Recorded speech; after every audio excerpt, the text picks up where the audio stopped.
Hello everyone, good afternoon! Good afternoon! And good afternoon! Good afternoon! Okay, so I am Ryan G. Raz. I'm the discussant in taxation and ethics. Next. Okay, before we start, please read the objectives. Discuss the meaning and nature of taxation. Enumerate the different kinds of taxes and explain the relevance of tax moral. Okay, so before, if we discuss the lesson properly, thoroughly, we will attain these three objectives. But first, let us differentiate what is taxation, root word tax, and ethics. Okay, may I request Jana? Mati lagi. Okay, what is taxation and ethics for you? How can you differentiate both words? Taxation on sa index. Yes. Yung taxation kay yung word tax. Yes. Diba? Tax. So kibali diba sa ato kibali governor kuman, government nato diba magdadali ka ng tax. Diba? So sa ethics naman, kasi ethics kay values like that, etc. So in ethics we know some good things like bad. Thank you. Very good, Miss Jana. Okay. Listen everyone, because to those students who will not listen to me, I will call somebody dili mo mamati. Ako'y mag-study mamati. Okay, next. Okay. Taxation is derived from the Latin word taxere, meaning to censure, charge, or compute. Tax is the lifeblood of the state. Okay. A tax is the lifeblood of the state because without tax, we have no infrastructures like the educational institution, the health centers, hospitals, and other infrastructures that suffice the needs of the people. Okay, everybody? Taxes purpose. To fund governing functions for the benefit of the citizens while charging the real income and the relative prices of the goods. It is not a form of extortion or protection racket scheme, as it is the government that collects not the private sector. Okay, just what I said earlier. The tax is the lifeblood of the states, in which the tax are the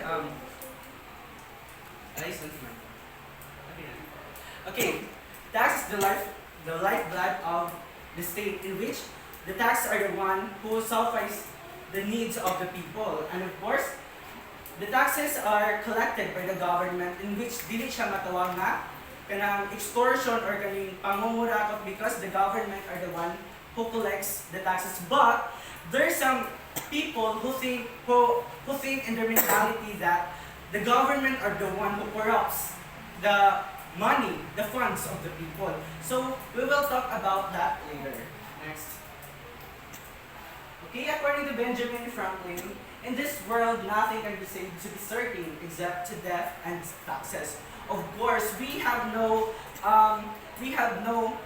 dili na to mahibalaan kung unsa ang atong mahitabo sa atoa. Maybe today, mamatay kita, but the very expected outcome is the taxes and death, because we know that death can happen to us, diba? Every time. And of course, the taxes, because the taxes are imposed and are implemented by the 1987 Constitution.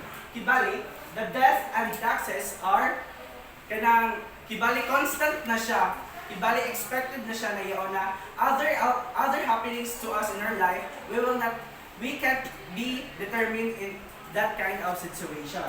Then, indeed, one of the inherent powers of the state is taxation. So, next.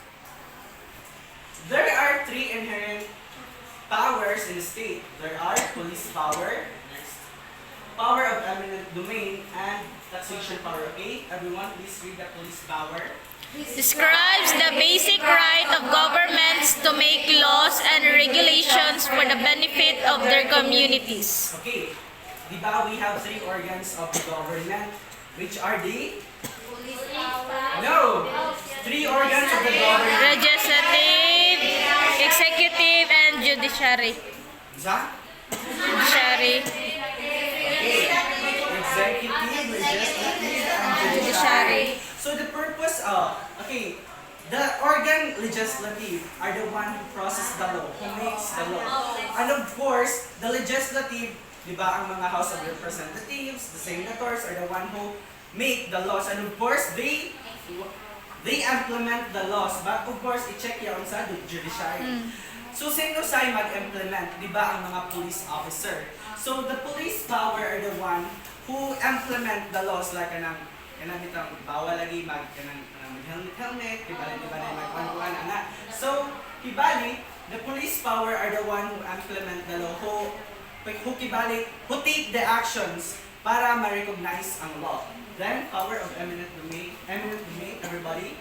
The power of the government to take private property for public use. Of course, there are some, di ba, this institution is a is a public property because all people can benefit to this. Just like in the hospital, of course, di ba naman na siya land.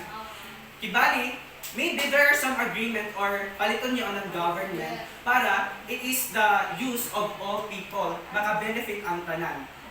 Next, taxation power. Taxation power. Property taken under this power Shall likewise be intended for public use or purpose. Just what I said earlier, taxation is the lifeblood of the state, in which the taxes coming from us is collected by the government, right? So those taxes and funds, those payments we give to them are the fund to make the infrastructures in which kanang ma-meet the ato needs as a Filipinos, as a people. Ano itong mga institution, education institution, health center, and other infrastructures. Next. Okay. History of taxation, everybody please read the first. The first dynasty of ancient Egypt, 3000 to 200 BC, through the corver or forced labor, extracted as tax and title for the one-tenth of annual produce of earnings paid as tax. Darius in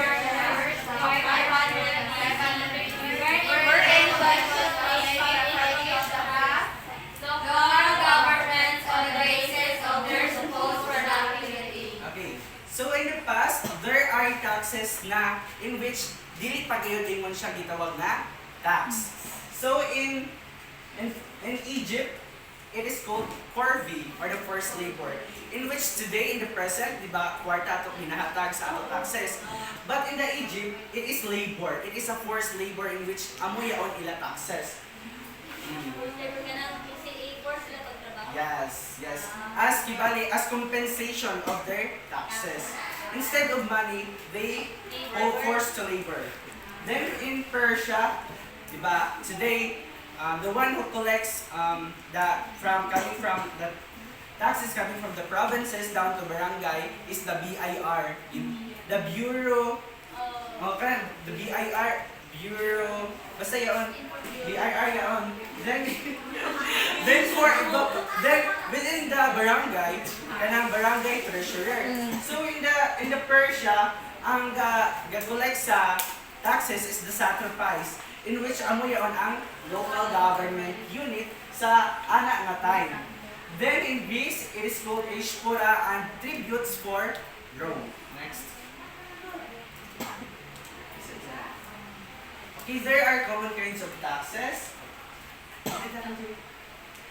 Okay, there are income tax, social security contribution, payroll tax, property tax, tariffs, and goods and services tax. Okay, everybody, please read income tax. tax imposed on individuals or entities. Taxpayers that varies with respect to income or profits. Taxable income. Okay, as the name itself, income. Diba? Kung saan na income? Kita. So these taxes are imposed to stores, supermarkets, and businesses. Next, social security. Many countries provide publicly funded retirement or healthcare systems through local ba, as a teacher, di ba, naman mga kilala teacher, payslip.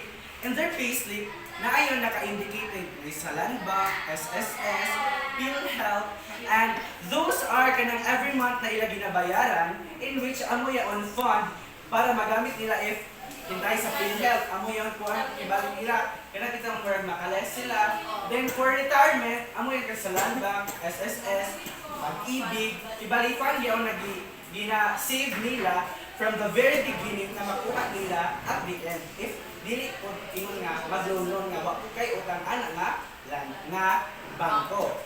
Then payroll tax. Tax imposed on employers or employees and is usually calculated as a percentage of the salaries that employers pay the employees or staff. Okay, for example, a teacher. Recently, di ba dili na kita maghahatag ng tuition fee sa ating university. But the teachers, the government employees are the one who pay our tuition fee. Okay.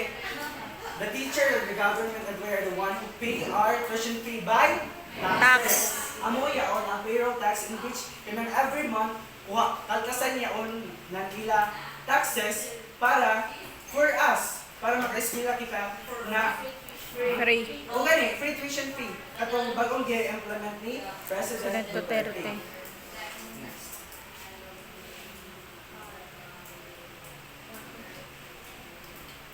Okay. Property tax. It is a recurrent property. Tax will be imposed on immovable property and movable property. So these are, for example, house and lot. House and land.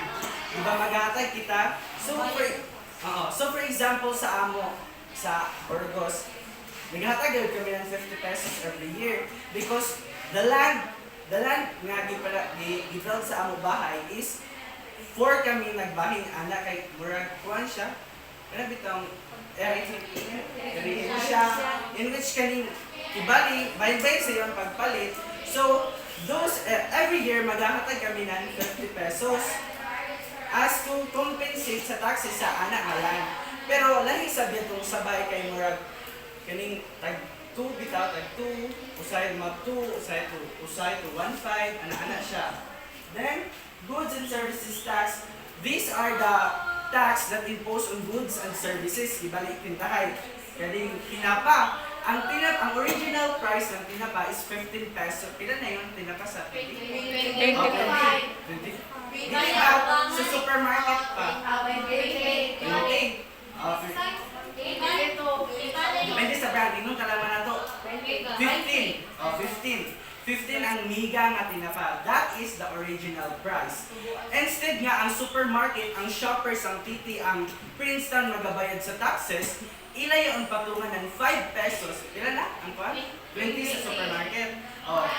Ila butangan ng 5 pesos para dili na sila ang magbayad ng taxes in which ang people na kibali ang magbayad. Kaya mapalit man sila. So kibali, original price coming from the kaning product plus magpatong sila ng 5 pesos sa kaning nagbaligyan sa supermarket in which na kaning instead nga sila dapat ang magbayad, kita na yung magbayad, kita sa ang consumers. Then tariff, I know that some of you are familiar with tariff, the exporting and importing of goods and products coming from the foreigners to local and local to foreigners. Okay na? Foreign ba yan? Local to foreign and foreign to local. Okay. Taxation in the Philippines, yes. As what I said earlier, the BIR, Bureau of Internal Revenue there. Okay. So from regional to down to barangay, the one who collects the taxes are the BIR, the Bureau of Internal Revenue. Yeah, the BIR. Then sa kaning within the barangay, di ba natin ito nga barangay treasurer? Amo yaon sila ang mag-collect ng taxes sa dahil kung sabihin na community na sa next.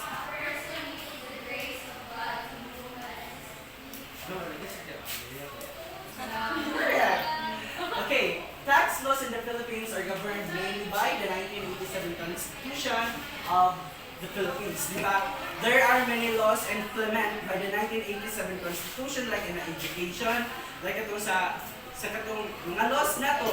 All of our laws are coming from 1987 Constitution.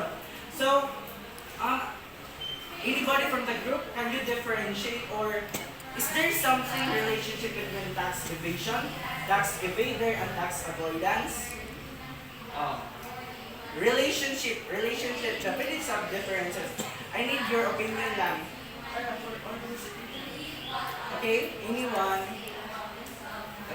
Okay, Miss Daray.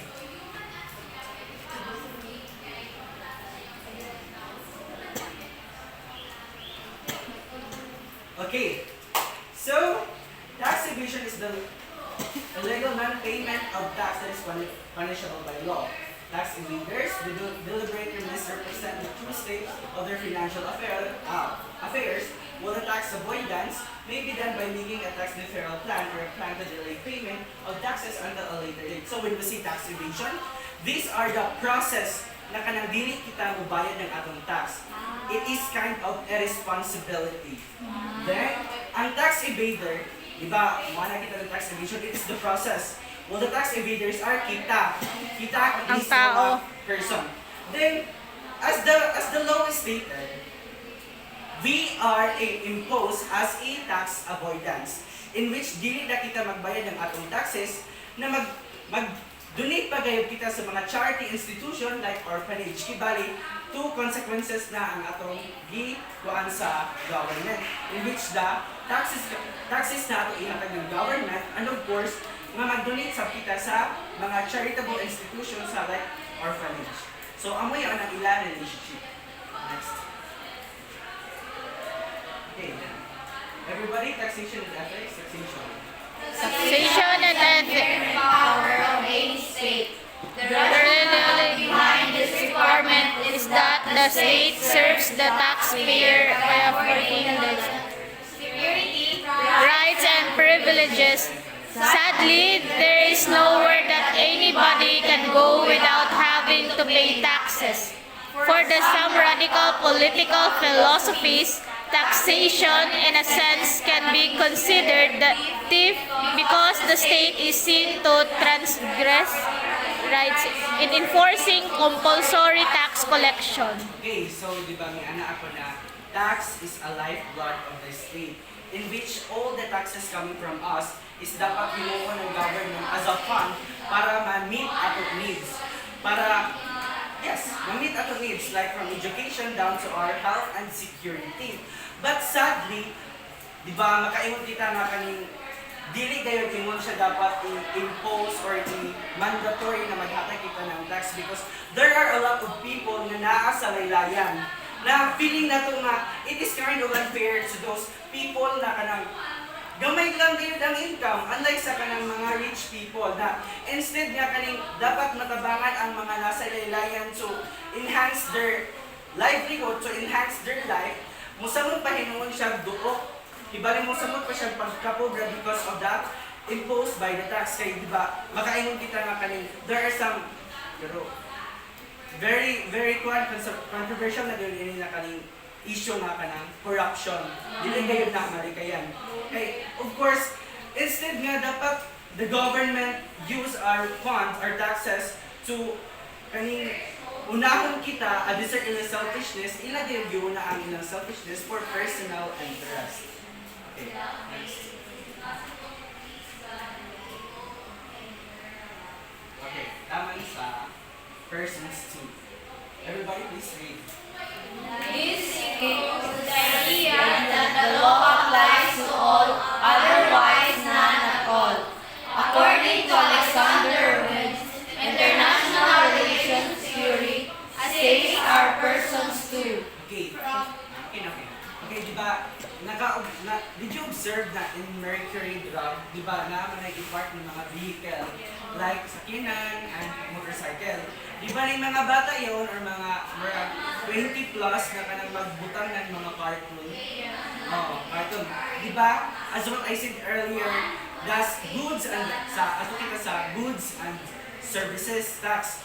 It is related for goods and services tax because di ba nag-rendered sila ng service in which they willingly to put a carton para dili siya maintan ang kuan ang sakyanan, and of course sa ingkuranan ng motorcycle. So my question is, maghatag pa ba kamo ng unsa pa ni ng kwarta ng bayad anak nga wa pud ka nasugo? Di ba ganing it is depend on us, dili siya mandatory unlike sa katong pag-implement ng taxes coming from the government. So ang pasabot sa kanina theory ni Alexander Wing's International Relations Theory that people must have a choice. Sa kanina sa theory, people must have a choice if they want to pay the taxes or not. Amo yan iya pasabot. Next. Tax moral according to Bennett Order. Everybody please read. Tax Tax can be referred as the intrinsic motivation to pay taxes. In other words, it is the willingness of individuals to pay taxes. This is the recognition of one's moral obligation to pay taxes, or a belief in contributing to society by paying taxes. Okay, diyan na dire ang relationship ng taxation and ethics, in which there are people who think na if they want to pay if they pay taxes to the government, they think that it is the common good for all. Diba, common good na maka-benefit ang tanan. Diba, there are people, there are individuals who possess tax moral in which willing gyud sila mobayad, na dili sila mo think na kaning na dili ako magbayad ng tax kay mora gihapon dili kita maka-benefit, ikurakot gihapon, ibulsa gihapon ang kwarta sa tanan. So there are people na kaning their mentality na kaning mubayad ako para maka-benefit kami, to enhance our life, para sooner or later maka-benepisyo na sa kita. Amo yaw nila mentality. There are people who embody tax moral, just what I said earlier. They willingly embrace the idea that it's the common good of society. As already mentioned, without tax, the state will die, as it is the lifeblood of the state. Should the state die, its citizen will also perish. Okay, permit na inibalik-balik. Tax is the lifeblood of the state. Yeah. Without tax, wala sa mahimo ng government because wala sa kita'y kwarta. O wala'y fund. Ang magmangutang na pagkita sa country na wala sa kita'y ibay kay dili sa malikom, dili sa the cycle of the kaning para ang income sa kwarta kay instead na mudako decrease na inumin siya. So it is tax is a lifeblood of the state. Kay amo na kita kaning na siya i-impose na tax na kaning galibot-libot na sa bang cycle sa kwarta, in which pag wala ang tax, walay mahimo ng state, walay mahimo ng government. Pag dili ma-meet ang needs sa subject sa people sa within the country, muuno sa kita. Di ba dili na kita mabuhi ng water. Di ba dili kita mabuhi? Because we need food. Kaya kaning lahi na gayud ang fulfillment sa kaning makakaon kita ng food instead of water. So also, kita sab ng mga subject, kita sab ng mga Filipinos, mamatay sab if there is no taxes. So, assuming that yes, we have the tax moral. We embody tax moral. So, nagpay kita ng taxes. Assuming that the government will put good to use in that money sa atong ginabayad. So, what will happen if the government will put us first before their selfishness? Diba? Our country maybe mag-foster siya ng kaning hinsog kaayo nga country nga kaning there's no poverty nga ma-render ng mga issue na kaning all people kaning have a better life. Tanan na ay trabaho na dili ingon nga unlike today nga kaning naapagad sa laylay na sige ra tambay in which na kanang kung tambay na ang mamagpapa di ba kuanda kaning murag may trabaho di ba dili sila busy amo yaw na magka-increase ang atong population in which na sa daghang problema. So assuming that kaning i-embodied ng government ang tax moral na kaning iuna gayud kita addition sa ilang personal interest, maybe we can create a better world, a better country without negativity was not positive. Thank you and God bless.